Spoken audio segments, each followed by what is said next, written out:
Good morning, everybody, and welcome back to Coffee in the Corral. I'm Abigail Hobbs, and we have an amazing guest here today. This is Bri Watts. I met her at 1 Million Cups. Yes. Look, she's even she's advertising that. Yeah. If you haven't checked it out, go check it out. Go check them out. Yeah, there are some amazing people there. By the way, it's on Wednesdays at where's it at? At the right across the street from Joplin Chamber of Commerce at the Crowder College location in Joplin. Yeah, on Wednesdays at, what is that, 8:30? 8:30 to 10. Zelle. all you're going to see today is Zelle's head because she really wants Bri's hot drink. She's really trying to be a full support right now. So thank you for coming today. I'm really, really excited to talk to Bri. We had an awesome conversation last week, and there are so many things about our conversation that my heart was like, yes, yes, yes, yes. And when you find somebody that you just feel like your values and your missions, they align, like I was like, yes, please, can you come on the podcast? So, and by the way, if you guys hang on to the end, Bri also has her own podcast. So you'll get to find Zelle. This is going to be a backing of Zelle up the whole time. You'll get to find her on social media and follow her and get to look into all of her really cool stuff. So without further ado, maybe you can tell us about who you are and just a little bit of your life story, and then we can talk about all the things that you're passionate about. Absolutely. Well, first of all, I want to thank Abigail for inviting me onto her podcast. This is an amazing set. I don't think anybody's going to be ever able to top this. I've been in just regular offices, been in actual sound booths, but I think this is probably the best podcast set. Yes. Especially with all of the moral support around here. I love it. And like Abigail said, that we met at a 1 Million Cups meeting. Yes. And 1 Million Cups is just a place where new entrepreneurs, I know they say technically it's like 0 to 5 years entrepreneurs, and Is it? yes, but So new is 0 to 5? that's what they say, but they're also opening it up to folks who have gone dormant. So maybe there was a time that they had a business, or maybe they moved from out of state and they want to come here and revive their business or continue that. And I studied to be an engineer. I'm currently an engineer, but ever since I moved here, I really got inspired by this area that has in what I think, a really big push to promote local businesses. Huh. And the Joplin Chamber of Commerce, they understand that we're all better together. Like, this is a place in America that is very central. There's a lot of supply chain. There's a lot of activity. There's a lot of companies that situate themselves here because it's very central. And they know I'm in the middle of everything. Exactly. Okay. And that if people realize like what opportunities are here, this is like a really great place to start. And they want to be a support for that. They know people are moving here as well because it's getting really tough on our coast and some of the other places where people have lived for a while, and now the cost of living is just going up, and that's a big draw to come here to Southwest Missouri. Is that it's a place where people can start up things on their own. Have a small enough that gives them that. And So move. And I've always been a W-2 worker. I don't know if people realize what that means, but I go to some of these networking events and they're like, it's funny when you say W-2. It's like exactly what I didn't know that's what I was doing. I'm an employee, but just recently I've realized like I have other things that I really want to pursue as well, and I want to crack into this whole entrepreneur spirit that Joplin has really put out there and say, hey, start it. And there's a lot of other people in the area that are like, just start it. I study as an engineer, so I'm very much about planning. I need to see the whole plan. I need to be very specific about what this is going to look like. Wow. But it took a while for me to get comfortable with just having a general idea and going with it. And part of that is like what we talked about after that one meeting is just the journey that I've been on. So I kind of, I guess, typical type of career progress. You're starting in school. My parents are in the military, so it was like school or the military. Oh, okay. And Did you move around a lot? Yes, we did. And, instilled in me this idea of like striving and needing to be productive and perform. And like those were values in our family of like, this is what it means to be part of the family. And so I, absolutely went through that. And I think there's a lot of other people who have gone through that too. But for my personal journey was, I was lucky enough to have a second grade teacher that said, you should join the science fair. And I loved it. And so I've kind of latched onto that most of my schooling. And so science and math just came very, easy to me. And I think it was very intriguing. So it was something that was natural for me to pick this career in engineering. Okay. And it helped that all your college counselors, guidance counselors in high school are like, here's the list of high earning jobs, and engineering was one of them. And I was like, oh, that makes a lot of sense. Let me just go down this path. Yeah. And so now, I've subscribed to this template of what career we go through. And, it's a long career, not as long as doctors, but it is a long career. You go through your high school, you need to make sure you got all your stuff ready for college that's going to let you get through engineering school. So 4 years, and I don't know why I spent 5 years, but I took an extra year to get 2 engineering degrees. Wow. Where did you go? I went to Columbia University out in New York. Oh my gosh. Okay. And some people be like, why would you ever go to Columbia for engineering? It's not really it's not known for an place engineer. known. I mean, it's a great school, but it's not like their department for engineering is not like, MIT or Caltech. But, that's just where I ended up going. It was either that or Johns Hopkins for biomedical engineering. But I just went there because it was different from all the other places that I lived in. Okay. And I have a little bit of this, maybe this is the seed of the entrepreneur thing, but I really like to explore, and traveling was just like, oh, all these new people, all these new things. Yeah. So going to New York just felt like where it made sense. Yeah. And 2 engineering degrees. yes.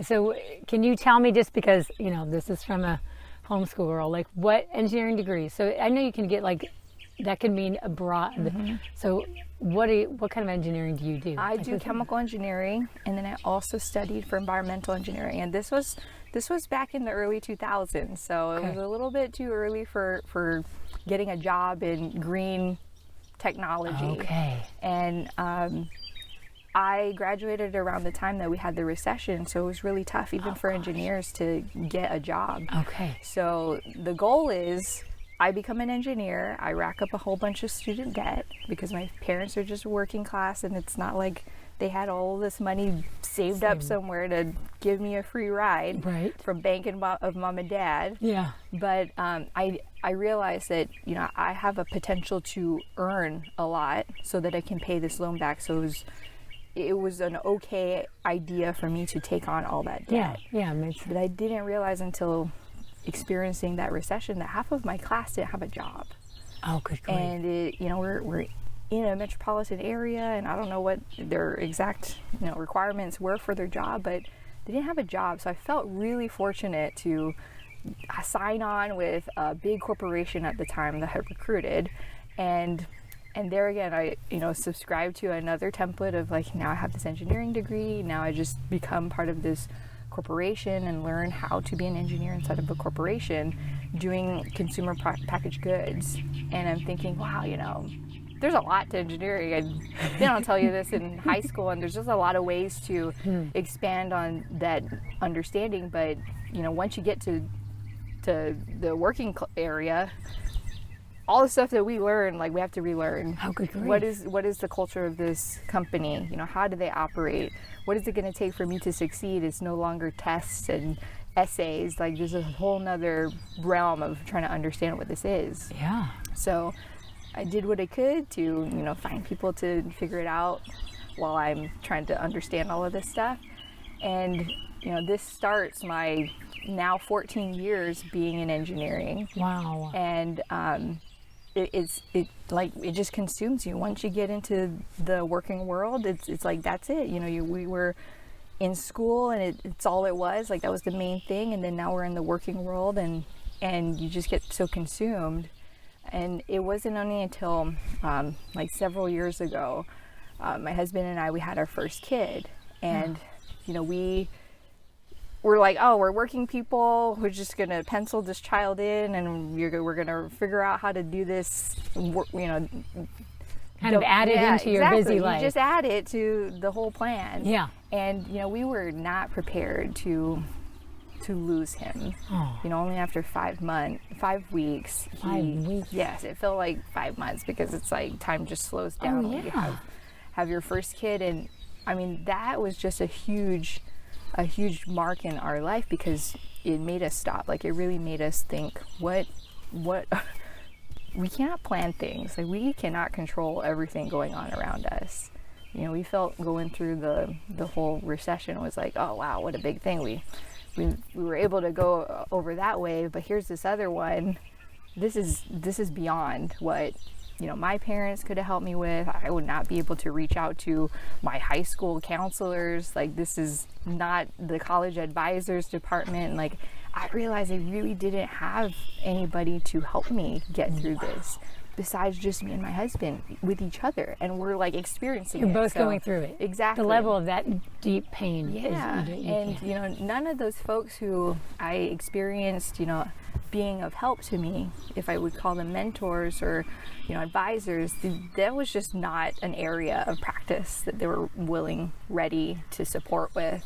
And it's hard also for the rest of the family to figure out how to handle that. Sure. And, you know, we just got really, really fortunate where we were living at the time. Our family doctor, he was the one who helped us with that. And going above and beyond. That's just crazy, though. Yeah. I mean, because I wouldn't, doctors feel like they would be the most busy, you know, least likely to be able to move. Please, thank you. And he really became like my mentor, my family's mentor. I mean, to this day, I could probably text him right now. Wow. And he will text me back and be like, hey, what do you need?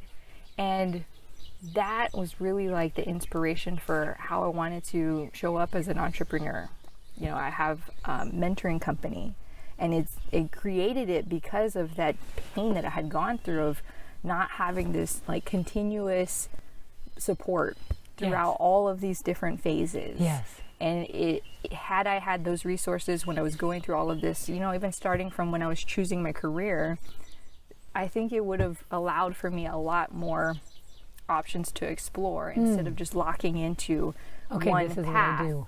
Okay. And I wish I had that when I was younger. I want to create that for other people, however that shows up for them. Yeah. And I just recognize that maybe the average person will just get, you know, assigned a mentor or somebody who's going to help them in all these different compartments of their journey. Who's going to be there for the whole thing? For the whole thing. And how do we even know we need all of them? And realizing that we can't do this by ourselves. Like, if we had an idea that we can do this by ourselves, like the way that I thought I was going about, you know, school is a very individual type of journey. And even group work, this curriculum tries to build that in, but it's still not real until we get to a working environment where it's absolutely a team effort. So we have not really practiced those skills. And I had to recognize that. I was like, wow, I've been striving my whole life for my own report card. And then all of a sudden it flips a switch after graduation. Now I've got to figure out how to incorporate the skills and the, you know, the help from other people without me feeling like I'm no longer the one leading what my future is like. Yeah. And so there was just a lot going on, you know, several years ago, trying to understand that, trying to articulate that for myself. And my gosh, if I'm going through this in the time of my career right now, surely there are other, you know, young Bris out there who could definitely benefit from that, especially in our environment right now. Yes. There's so much information out there, but how do we even know what serves us? Yes. And if we don't surround ourselves with people who share our values, who have our best interests in mind, then how can we develop the skills to be able to do that on our own? Yeah.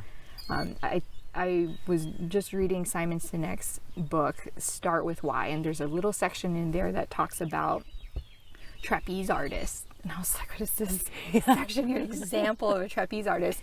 But he says that the trapeze artists that bring a lot of business to the circus are the ones that have like very flamboyant performances. But to have that, they have to practice and be willing to do those, very risky type of stunts. Yeah. But they don't do that without a net underneath. Yeah.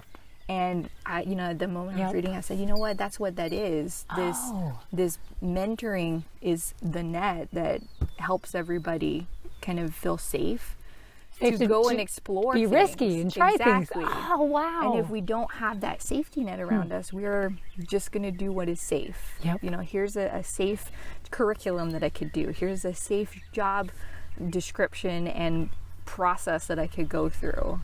And we really miss out on, our potential of what lies deep inside of us. But we don't have to do it by ourselves. We have to realize we can create that net for ourselves. Go out and find mentors. Realize that we outgrow mentors after we've experienced certain things. And knowing that we can have this deep-seated trust that there's people out there who want to help us.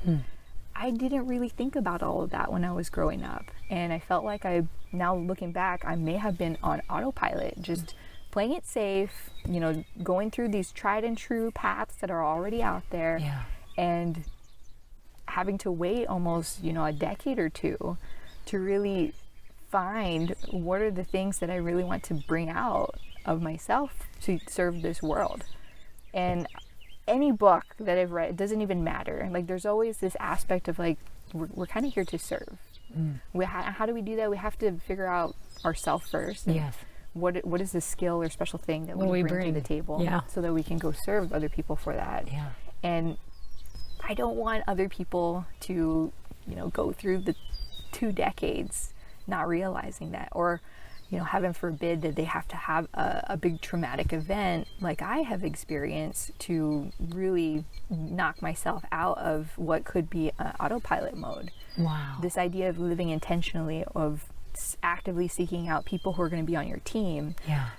I kind of learned a lot of that in corporate America, because depending on what company you join, they sign you up for a buddy or a mentor, and it's a very official relationship, but it gets you to realize, you got to go and kind of shop around and see who you resonate with and who's going to support you. Because mentors are folks who are just going to be there all the time, sounding board, tell you what they really think that you could do. And then there are sponsors who are going to cheerlead for you when you're not in the room, and maybe there's an opportunity for promotion or an amazing experience. They're the ones who are going to say, I think Bri is going to be a great fit for that. And I'm like, why is this stuck in a boardroom? Why is board of directors only for corporations, this idea? Why can't every person individually, if they consider themselves their own corporation and their CEO, who's their board of directors? Who's out there making sure that, their best interests are at heart, and they're going to do what it takes to give the right feedback so that we can keep them on the path of whatever they want to do. Yeah. And the idea, I hear a lot of people say, well, we tell our kids you can be whatever you want to be, do whatever you want to do. And sometimes it feels like that's not true. But I want to think about how can we make that true? If we want to, do whatever, if we want to create our career in something that's not already established, how do we do that? How do we ourselves have the courage in ourselves to go find the resources to support that cause for ourselves? Yes. Because what's out there is already what's been traveled, the path traveled. I think people used to say to me, if you enter a fork in the road, just keep going straight. Go down the path that is not even there. Make your own path. That's awesome. And I feel more comfortable thinking that way, but it was after all these years and all this experience, and I'm very grateful for having to go through them. I think, humans, they learn through experience. That's true. So I've definitely learned through experience. Yeah. But if we can shorten that time frame, right, and reduce the learning curve, and everyone just kind of pitches in around us, then we can get to business faster. Yes. We can start living the thing that we want instead of always in this planning phase or always in this, runway to do it instead of actually doing it. And so, that's really the premise of my mentoring company, and trying to spread awareness about how important mentorship actually plays in our lives. We may not hear it that way, but I've experienced and I've seen how important it is in myself and just the things around me. What people can do when they know that they've got, you know, a whole bunch of folks behind them. Right. It is really a game changer. So this idea of, you know, find your tribe, yes, that's the first step. Yeah. Now in that tribe, who's going to back you up? Who's going to know you to the point where they can give you honest feedback that's going to help you. Right. That's going to push you forward. That you can trust. Exactly. Yes. And, you know, trust is the big deal about this. Like, we can't have relationships if we can't trust. Right. But there's just some leap of faith we also have to take is the world is out to help us. And often I encounter folks who are like, you know, say the opposite. Right. Well, I mean, that was my whole mindset growing up, that we were taught, like, the world is evil and it's out to get you. So it's hard. I mean, like, but what a beautiful shift. I've never thought about that way. The world's out to help us. Yes. Like, literally.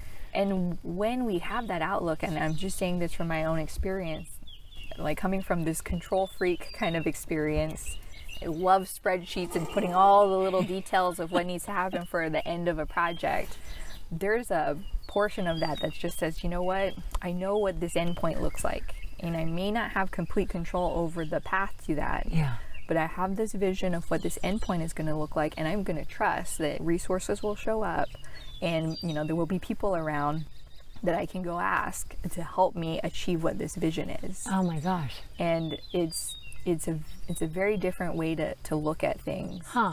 And a lot of that has to do with our doctor who first helped us. As the first person. Yeah. And that's what I was thinking when you said that stuff about, like, you know, find your tribe and stuff, and like having many people. The truth is, for some people, finding many people feels like, I'll never find many people. How in the world am I supposed to find that many people that actually care that much? But it's like, if they have one person, they have one person, and that's what, like, your business can offer people is like, here's one person. You can start with one, and then, you know, eventually, yeah, I think it is true that we can branch out and realize there's more people that are like-minded and that want to help out and that want to support me. But sometimes it's just that hard, taking that first step of finding one person and being able to trust just one person can feel so scary. And then that's this really important thing. If you have one person that is, you know, is on your team, I mean, how much more empowered would you be than if you're just by yourself, like, against the whole world? It's like the Don Quixote against the windmill. Yes. It's like, here we are with our little sword and this windmill, and, you know, where are we actually going? Right. But there's people out there who want to help. I've been so fortunate to have this path where people just show up and they're just like, you know, what help do you need? And I would have never expected it, but I had to be vulnerable enough to say, yeah, I need help. That's hard. And, Yeah. you know, when we grow up, especially in sort of a, you know, very militaristic environment. I'm sure. And it's like, you know, you show strength by not showing that part. Right. There's a way to... Don't let people know your weaknesses. Exactly. It's like, yeah, that has a time and place, but at some point, we're going to need to show people that so they understand how they can help us. Yeah. But we also need to understand, like, how do we articulate to others what help we need right now? Right. Because sometimes it's just, oh, I just need somebody that I can vent this to and they won't judge me for what I'm saying. Exactly. Or I need somebody to help me with solutions. I'm at this point where I need to go do something about it. Yeah. And I feel like those are not skills we get to practice too much in our normal, you know, schooling curriculum. Right. And if we're lucky, maybe the companies we join will help with that. But it's still up to us to figure out, like, how do we make that part of what we do? Yeah. How do we feel okay that we need help, ask people for help, and then be able to discern what help is going to actually be useful for us? Yes. 'Cause there's so much information out there. Oh gosh. It's like overload. And Yes. and now with data, big data and AI and, you know, all of this data mining that's out there, I think we have to rely more on, like, how we feel about it. That's And really I know, nice. coming from, like, a very, you know, engineering background, to go all the way to the other side, that's like not as easy to quantify. Right. It is sometimes the most important thing. And there's a book by I think he's a Nobel Prize winner, and he wrote in psychology, and he wrote a book called Thinking Fast and Slow. His name is Dan Kahneman.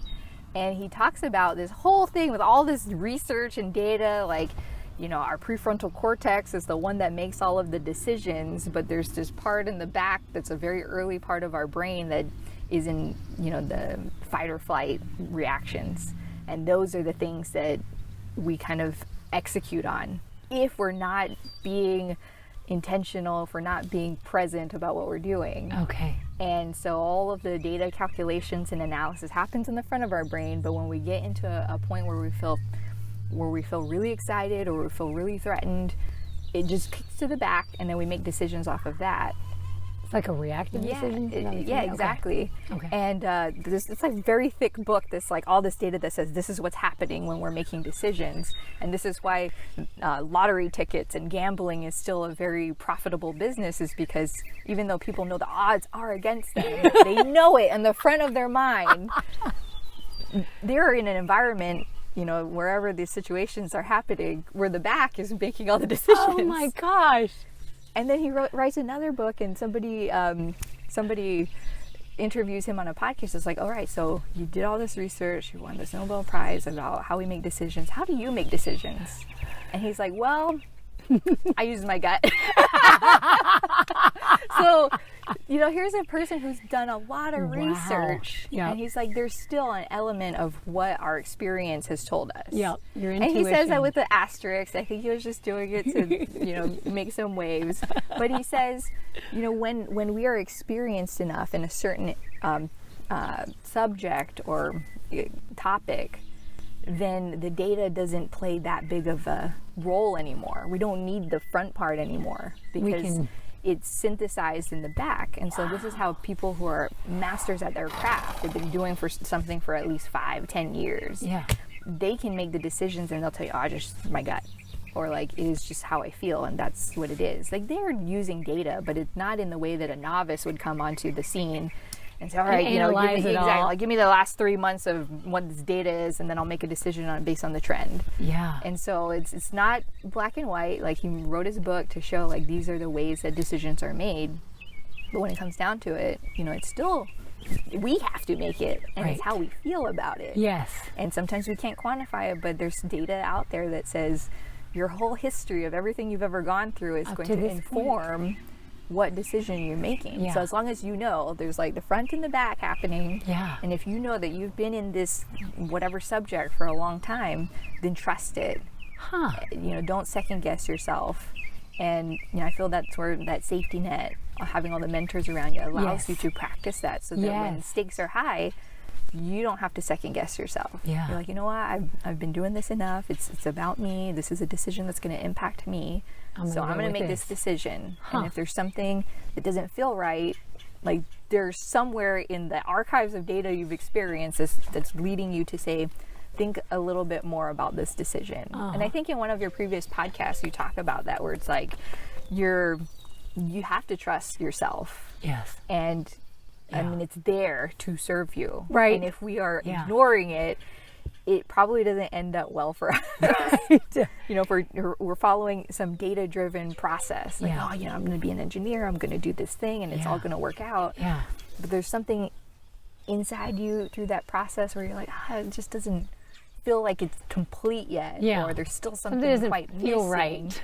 Then follow that, like explore that, find people who are going to help you figure out, like, what is that nagging feeling? Yes. What is it? Because if you leave it alone, it's just going to get bigger and bigger until yeah. you can't, you know, put it to the side. Yeah. And I think that's what I can reflect on my life. Is like, there was probably these moments of like, hey, this is not enough. Like, what you're doing sounds great, but it might not be enough for what you're trying to do. Yeah.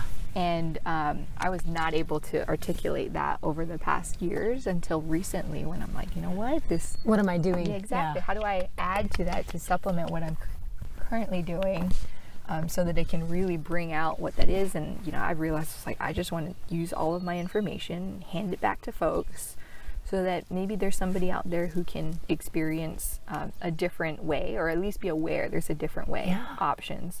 And on my podcast, I've been interviewing students on their career journey because I'm just so fascinated. I saw that. I love that so much. What is their experience? And I was very surprised to hear that sometimes they don't feel that they're like completely supported in their endeavor by maybe it's their family or their immediate community.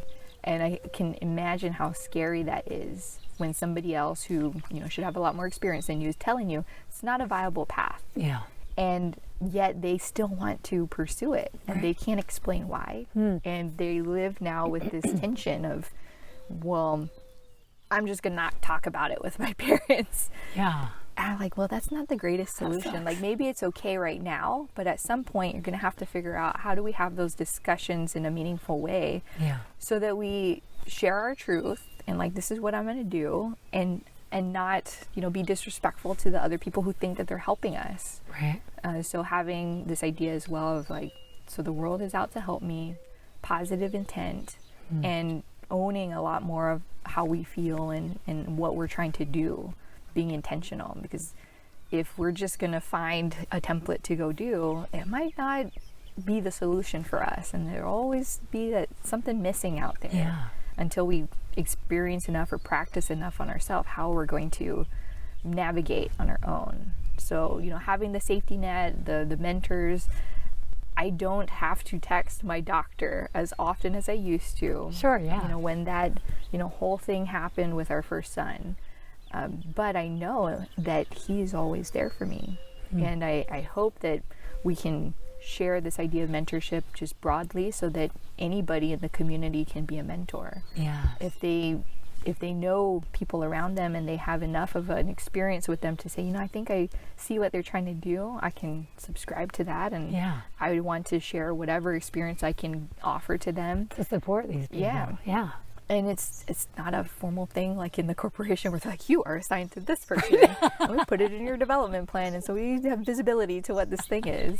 It doesn't have to be like that, but I think, you know, for the individual to say, I'm going to actively look out for people who are going to support my cause, and people out there saying, there are people who are going to want some of my help. How can I be available to help them? Yeah. How can we all be that community, like is it the African proverb that says, takes a village? How do we be part of that village so that all the kids running around know that anybody that they run up to is out there to keep them safe, to allow them to just play, and, you know, they don't have to worry. Like, if we can build this community around everybody, how much more could we see out of people?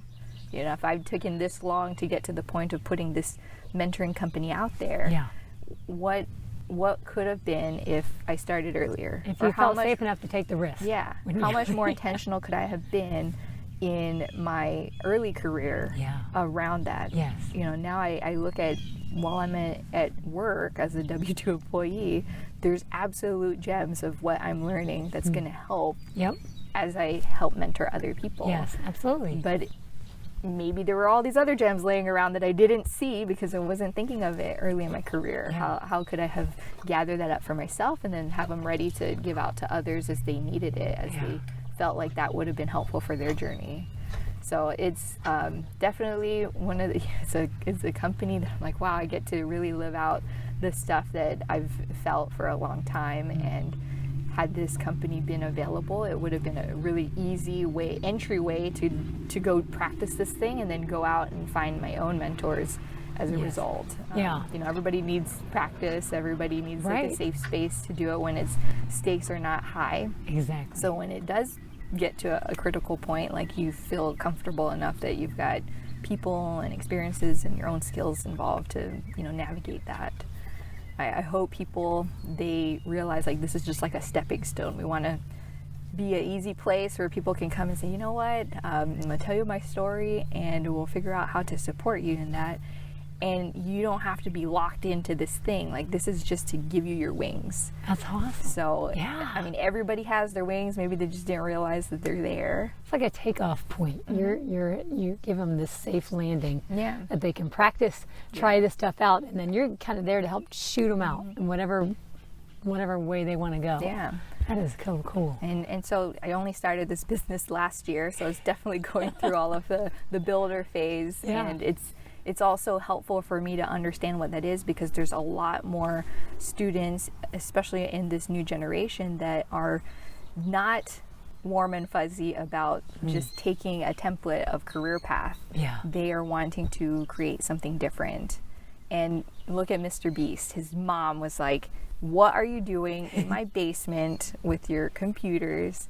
And she was like, I'm kicking you out because you're not going to college. And he went and stayed with his friend or whatever, but he worked on whatever that thing was on YouTube for 10 years. And now he gets to tell his mom, like, this is what I was doing, by the way.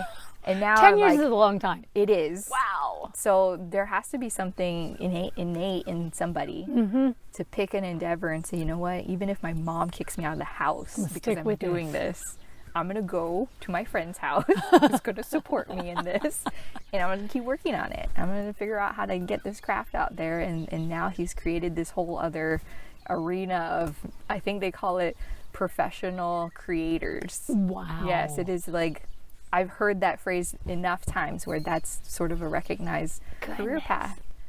And I get sad sometimes when I hear, our previous generation kind of look down on that, and they're like, oh, this new generation, they just want to be YouTubers and content creators. And I was like, well, we have to look at what they're doing.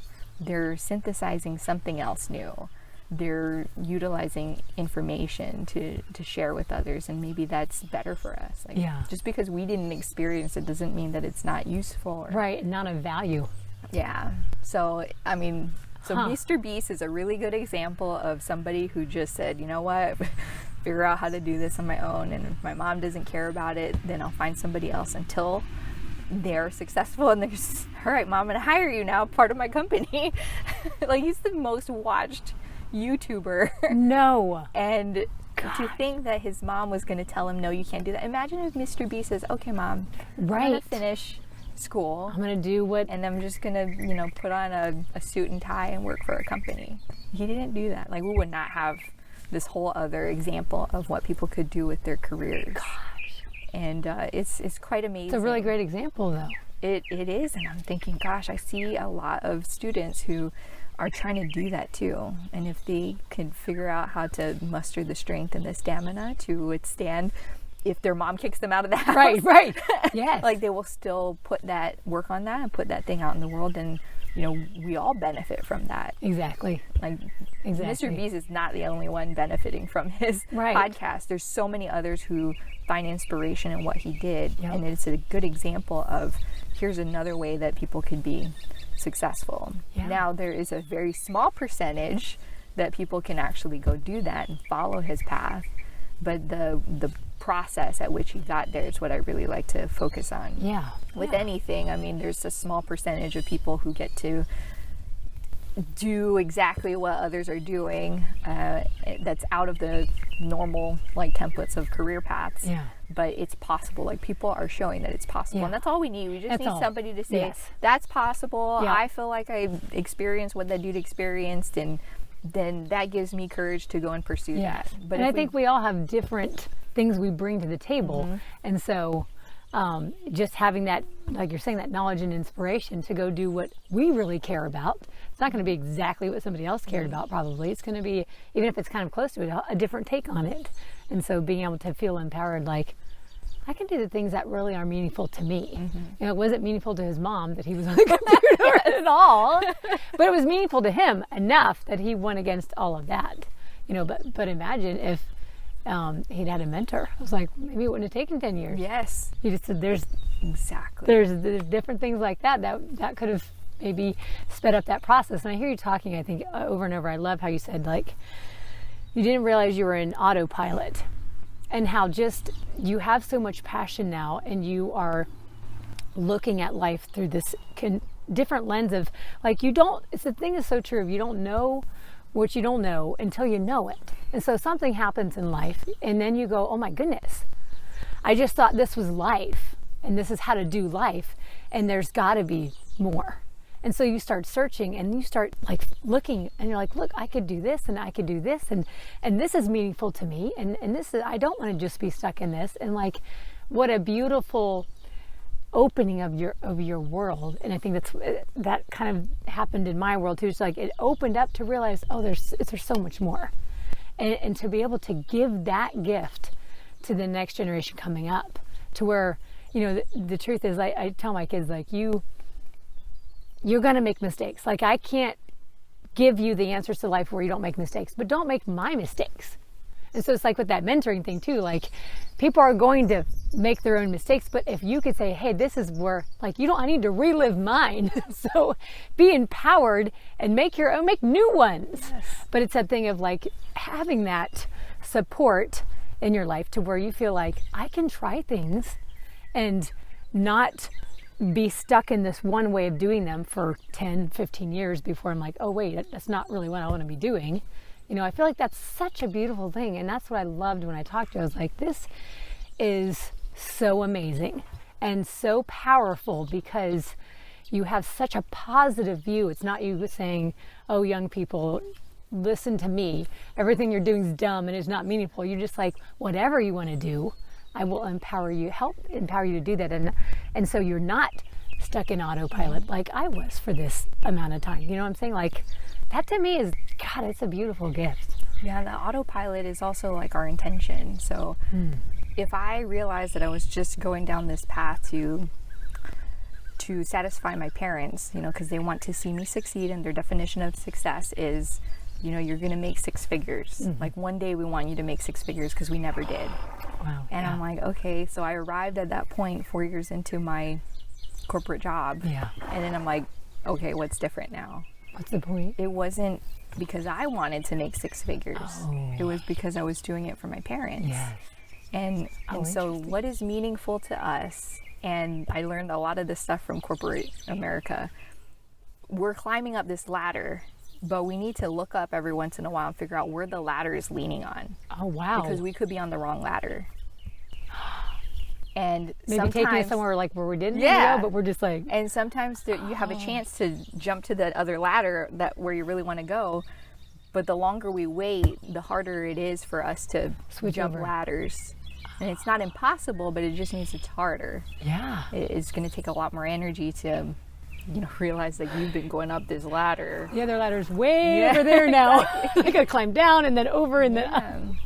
And wow. And the idea of making mistakes, I was a engineer in research and development for this corporation. So it was like this huge budget that was just open for exploration for like the next innovation. And I learned the company allots money to go make mistakes. And they said, go and find innovation. But the last thing we want to do is that you just repeated a test that somebody else did. So they had this problem where everybody was writing it in a written notebook. And they need to do this for legal purposes, like they have to do that. But who's going into the archives, looking at everybody's notebook to understand like what tests did they do, what results did they get? So they invested in this electronic notebook so everybody can go search, what am I learning? What has already been learned on that? And let me learn something different. Like if we fail, we want it to be for a different reason than the other person. Not just redoing the same thing. Because then that's wasting money. Okay. Not like we're not wasting money that we're going to do research and development. We're wasting money when we just repeated something else. Researching something that's already been, okay. It's already been known. And then we just didn't see enough in the archives that was happening. Yeah. And so I was like, gosh, if they do that, then why can't I do that in my own life? That's so cool. Like, yes, I will go, and if I make a mistake, it better not be the same mistake that I have made for something else. Yeah. And then if I now expand, you know, what my pool of mistakes are with other people, then there it is. I don't have to expand. I don't have to do that mistake that somebody else did. Right. Especially if they're going to be like, hey, don't go down this path because it didn't work out for me. Yeah. Unless you have a reason to believe that the whole scenario is different. Right. And maybe this solution will work this time. Yeah. But it's still like being present and being intentional about what we're doing. It's not just like, oh, I'm just going to run this experiment. And yes, and like, oh crap, that's already been run 17,000 times. Like, here's my report. And they're like, yeah, we knew that already, buddy. So that's a really cool visual picture, I though. can see it back, you know, reflecting back. But if I was really into it at the time, I'm like, man, then I would have done a lot of other things. Yeah. With that mindset, like we're just trying to go and experiment. It's not mistakes as long as it's not the same experiment we're running and getting the Yes. same results that we Yes. already found out. Yeah, that is awesome, Bri. I love, like, that gives me such a cool, I love visuals, and I love to be like, that makes so much sense. And I say that about life, like, life is truly is, it's exploring, discovering, experimenting. Like, there's no book like here, and now you're on this chapter, and this is what you do. Like, it is that, but how much farther could we get in life if we're not just doing the same research experiments that everybody else did? It's like maybe going out there with the kite and, you know, an electric storm. You're like, no, that's already all been done. You don't need to do that. Maybe if we put a drone out there, there's something new. But, there you go. You know, that's how we should be thinking about it, in my opinion, that there's so many people who have done experiments with their life. What knowledge How can we could take we that glean? farther? And then I can stand on their shoulders Yeah. and explore even further. And I think that just expands everybody's horizon for it. But if we are, you know, always trying to play it safe, and if we have to rely only on ourselves and our own little archive of experiments, then that's really limited in time and effort. And, Yep. you know, we're, as a humanity, like, are we moving the dial Right. collectively? Yeah. If each individual is still, you know, playing really safe, one little incremental step at a time. Wow. Okay, so you have another kid, right?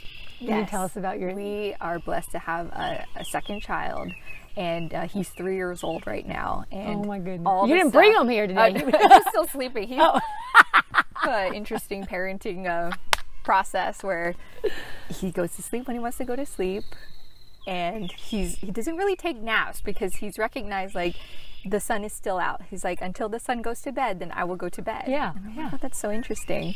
But, you know, had I not gone through everything that I've gone through, been exposed to all these different mentors, my doctor, you know, he has so many kids, and he's just like, you just kind of let them do they're their own people. I'm not going to impose on what they're supposed to do in life. I mean, his mentality has really infiltrated my husband and I's mentality. It's incredible. And allowed us to go and explore. And like I mentioned to you, I came across a book by NPR author, and it's called Hunt, Gather, Parent by Micheline Duclef. And she wrote about her pain point of, like, why she thinks her 2-year-old is such a terror when she's going off doing research and all of these you know, more isolated type of groups of people. Like, she'll go to the Yucatan and do some research on something, and she's noticing, like, the parents are just not stressed out about their young children. She's like, why are they not screaming at their kid?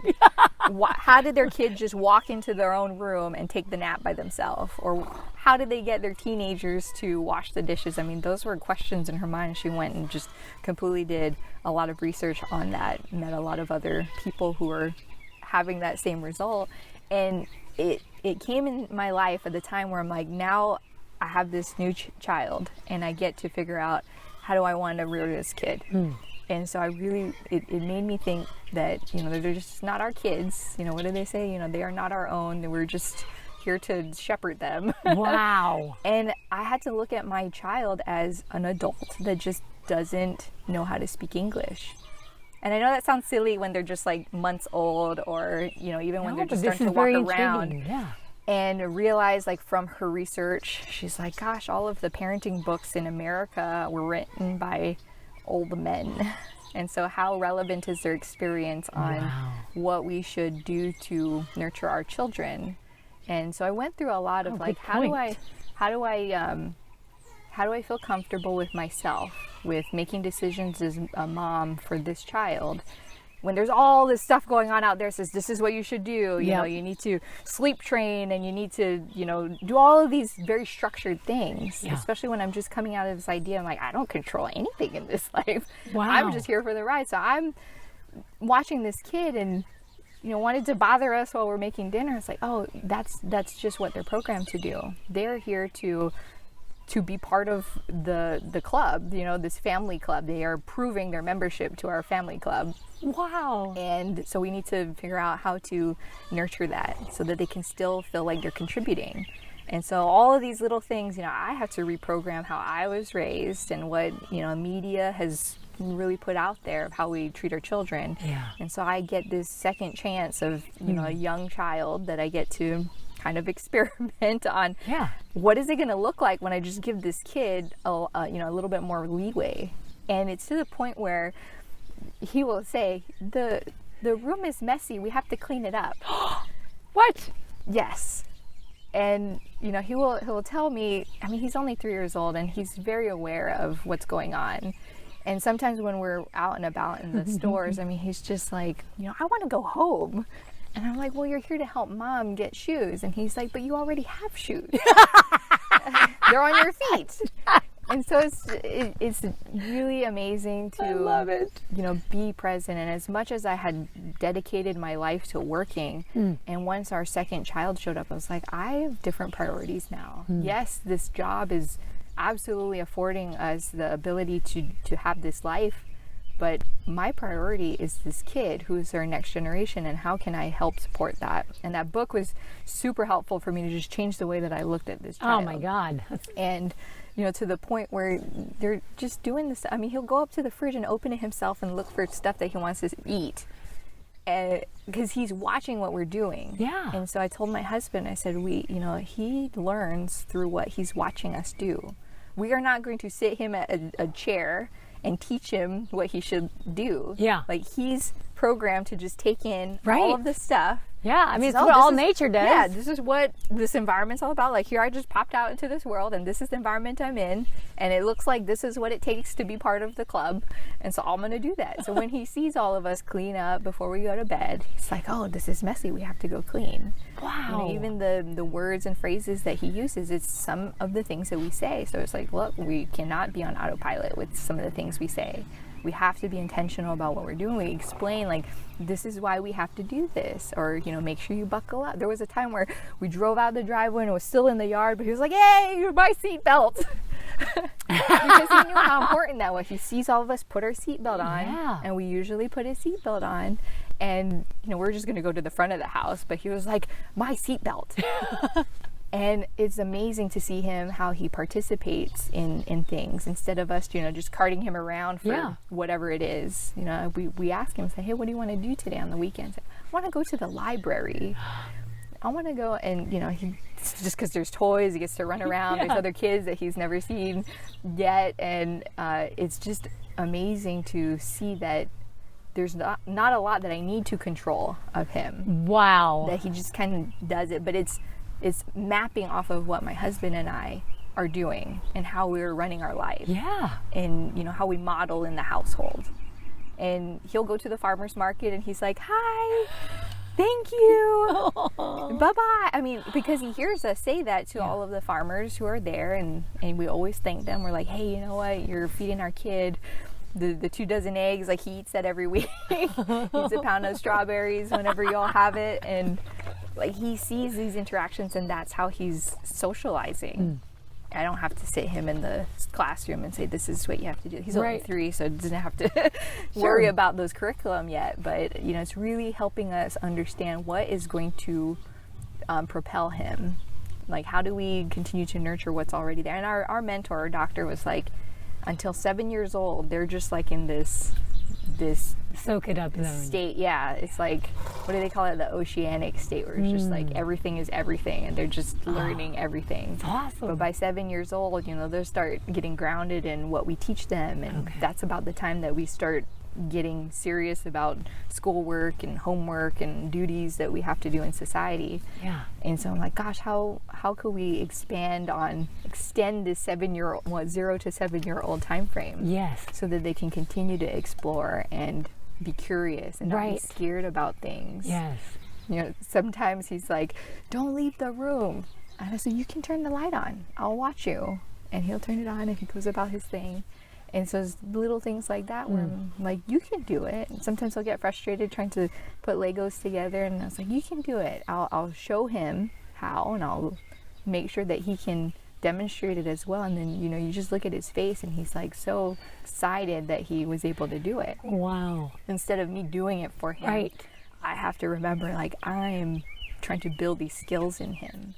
Even he's 3 years old, like, I have to like remember that this is what I'm doing. I'm teaching him how to do things by himself, so that he can feel that self-confidence and not have to worry about external things that are going to help him feel like he can do stuff. Right. So you're empowering him. Yeah. And I mean, I'm like, dang it, I'm really late in the game. Like my kids are, I mean, it's beautiful because I think I would have loved to. I was taught so much the opposite because I grew up in such a big family. It was all about control. Everything was about discipline, respect, and control. I mean, just down to the tiniest thing. Like everything was scheduled, everything was very controlled. And so for me, like that's how I spent a lot of my parenting was, okay, so now I'm going to create these humans, control these humans, and then they're going to be like this. And it really wasn't till 4 years ago when our whole world was flipped upside down that I was like, holy crap. Like, I don't want to recreate myself, and my own trauma and my own problems from the way that I was raised. And so like, Nate and I have completely tried to change our mindset, but it's hard when you've, tried to control your kids for that many years and had that mindset of being able to loosen up the grip a little bit and be like, you know what, my kids, not only should they be not only can, they be who they want to be, but like they should be. I should not be dictating that. I should just be empowering them to value themselves. Like that's it.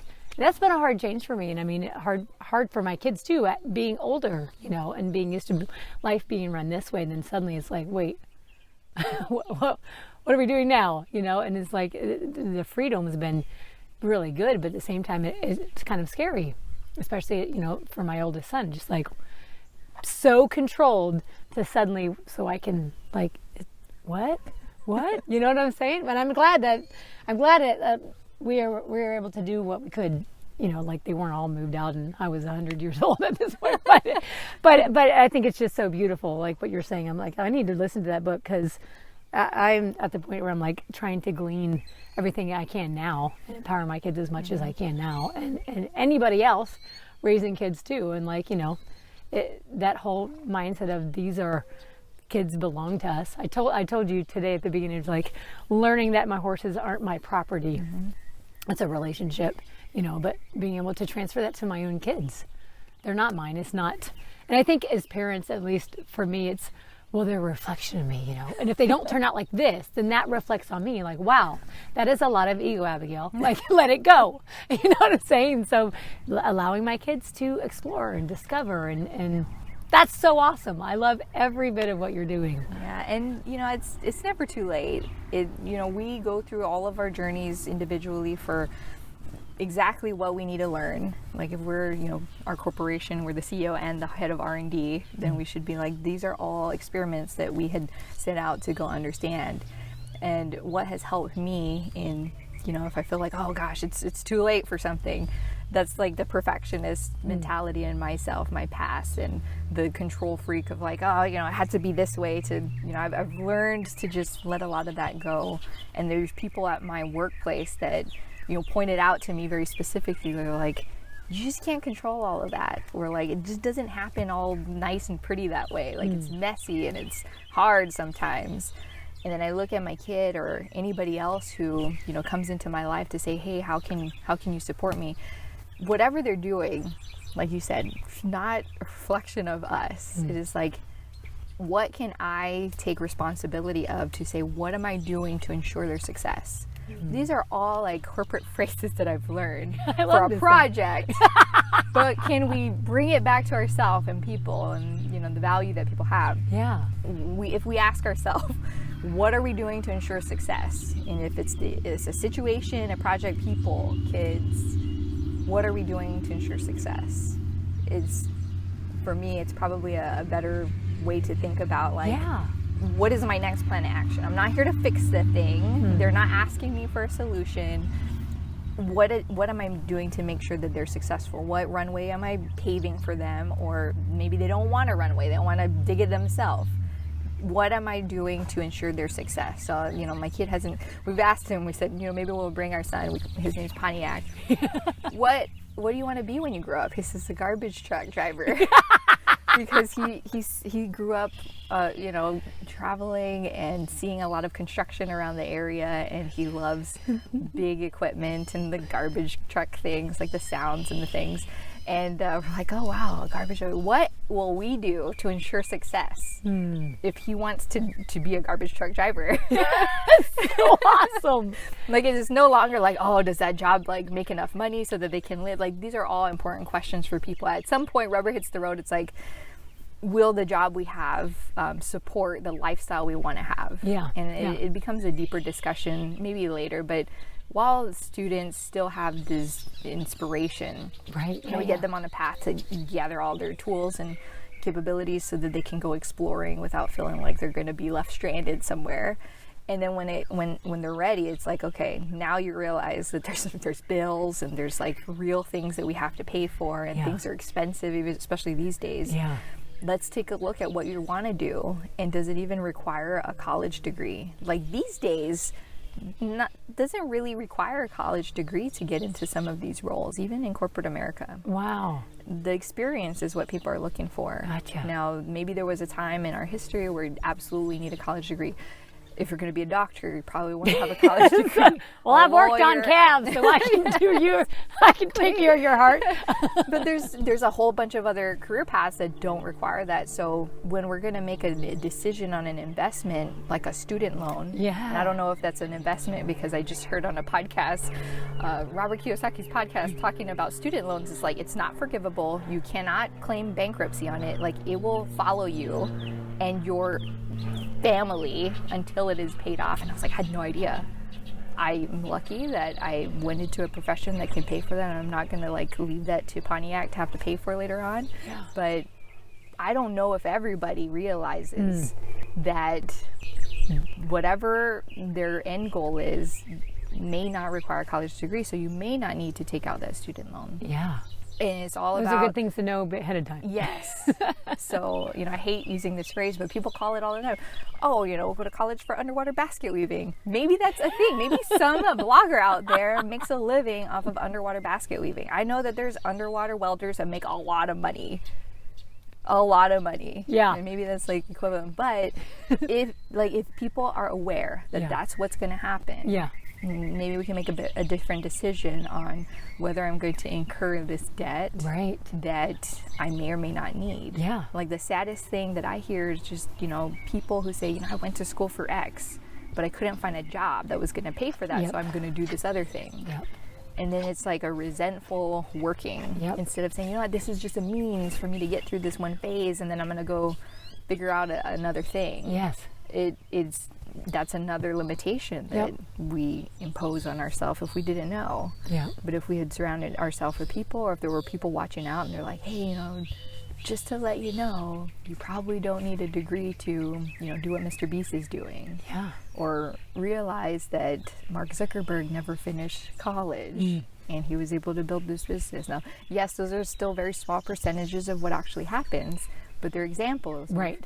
They're still there. Not everything needs a college degree. And maybe some professors and college counselors are out there mad at me if I say this. Because it feels like there's a lot of pressure to go into, higher education. Yeah. There was a time and place for that. But now, somebody on their podcast says, I think plumbers are going to start making more than the people who have college degrees because that's what's needed. Right. Plumbers and carpenters and people who are building infrastructure. Yeah. There's just not enough people to service that field right now. Yeah. And maybe there's kids who want to do it, but they're embarrassed that they want to say they want to be a plumber. Yeah. Maybe their parents are like, that's not going to pay the bills. Or maybe there's this prestige they want to have for their family. Like, hey, I'm trying to make this better life for you, and I want you to go to college, because that's what their parents' success model looks like. Exactly. It's like our family has arrived when our child graduates from college. Yeah. Yeah, maybe that works for some people, but not everybody. Right. But having that pressure to just go down the path of going to college just to go to college, like, let's make sure that it's going to serve you and the future role that you need. Yes. If you want to be an engineer, probably if you're going to build bridges. I don't build bridges. I do a lot of other technical things.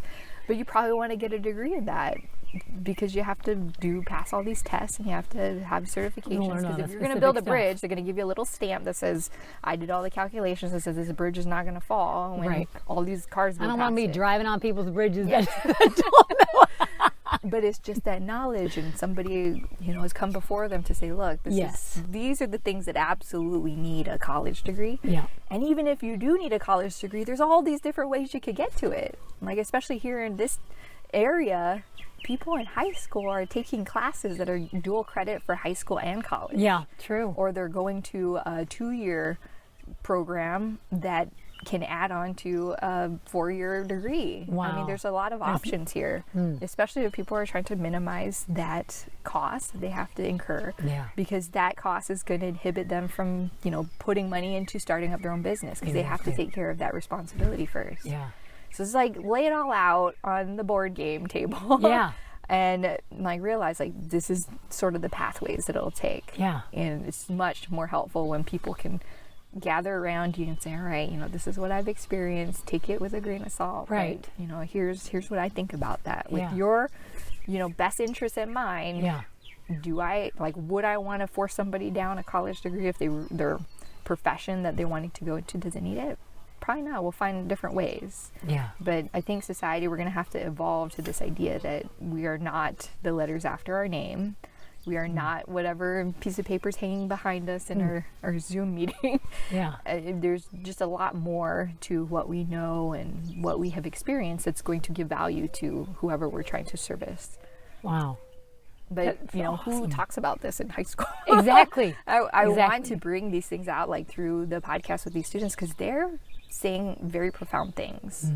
And who's there to listen to it? Yeah. Hopefully they have, a parent or maybe their whole family or anybody in their neighborhood that's listening to them. But if they don't, do they have any other outlet? Can they find that outlet so that they can be heard? Yeah. People want to be seen, heard, and celebrated. Yep.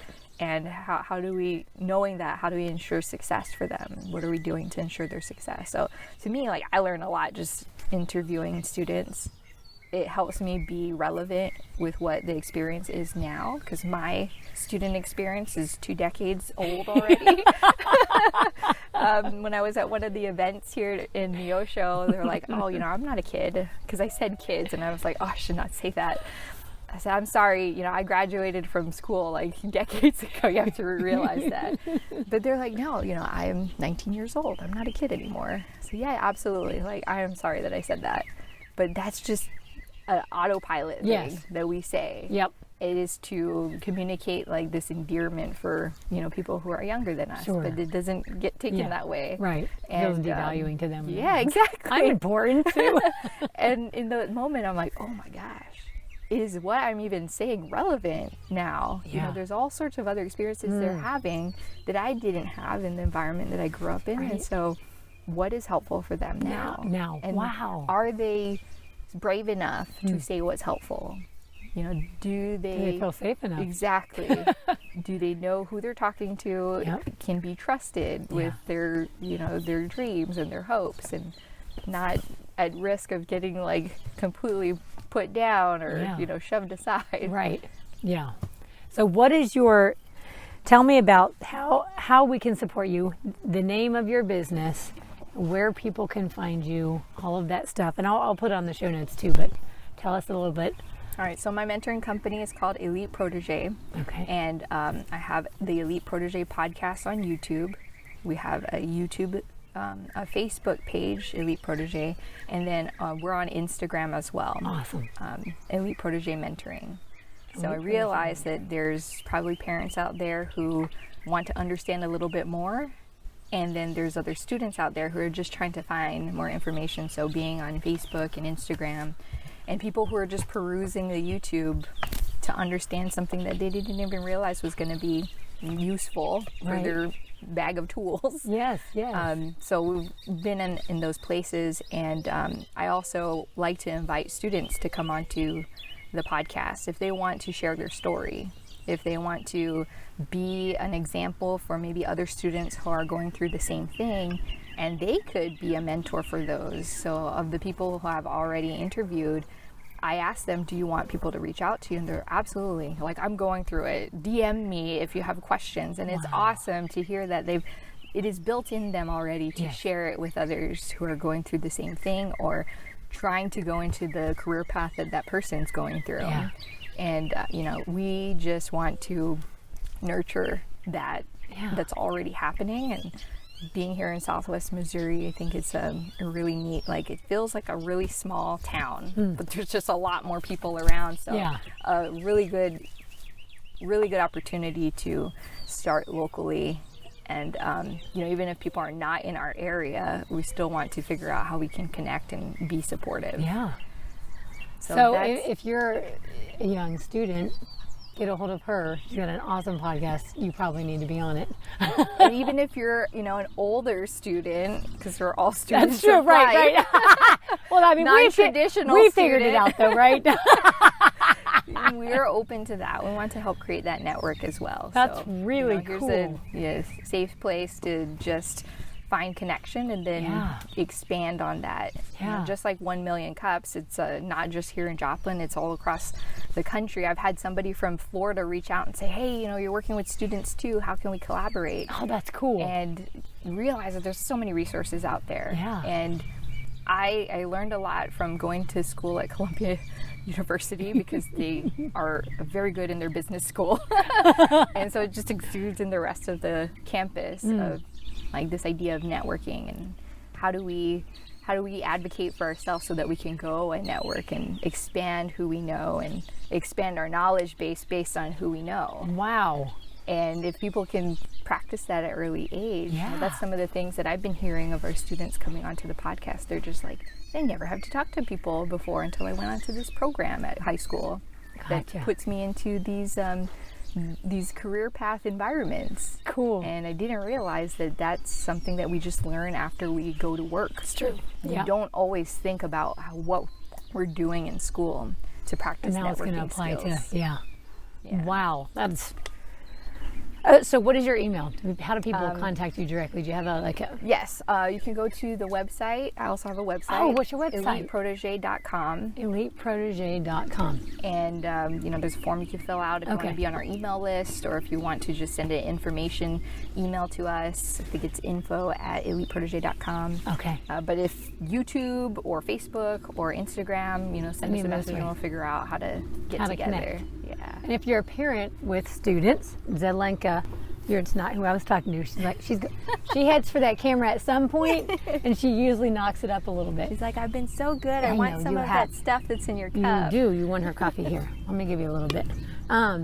If you are a parent and you've got students, contact Bri, because I heard you talking to.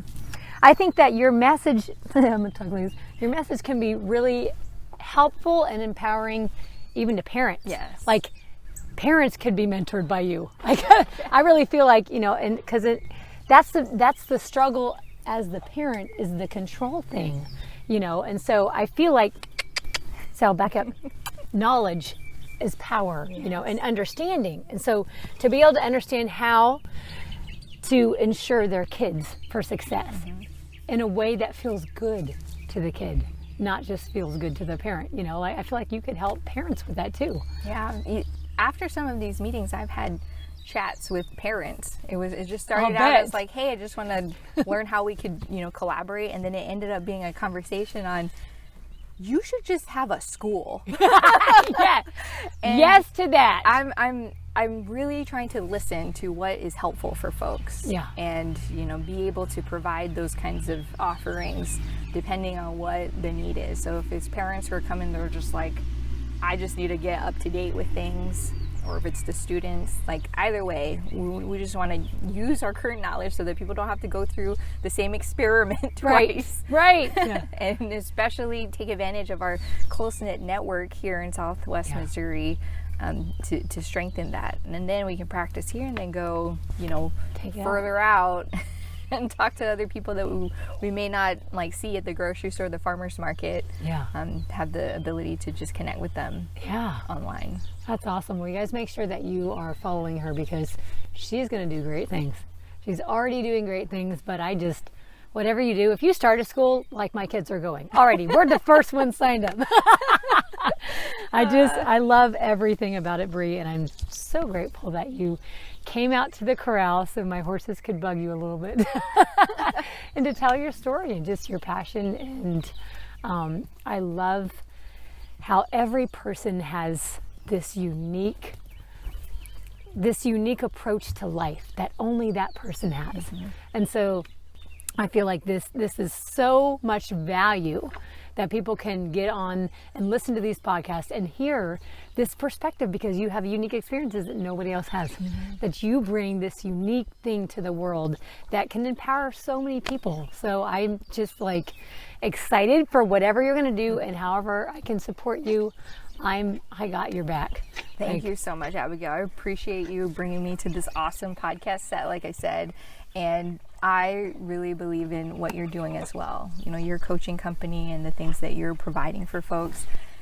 It is very much that we share the same kind of broad vision for how we want our future with our students, our children to look like. And I want to make sure that if there's other groups out there that are trying to do that, they realize that there's a lot more of us. Yes. And we shouldn't be scared to put it out there, because like you said, everybody's got their perspective, and so it doesn't matter that it looks like we're doing all the same thing.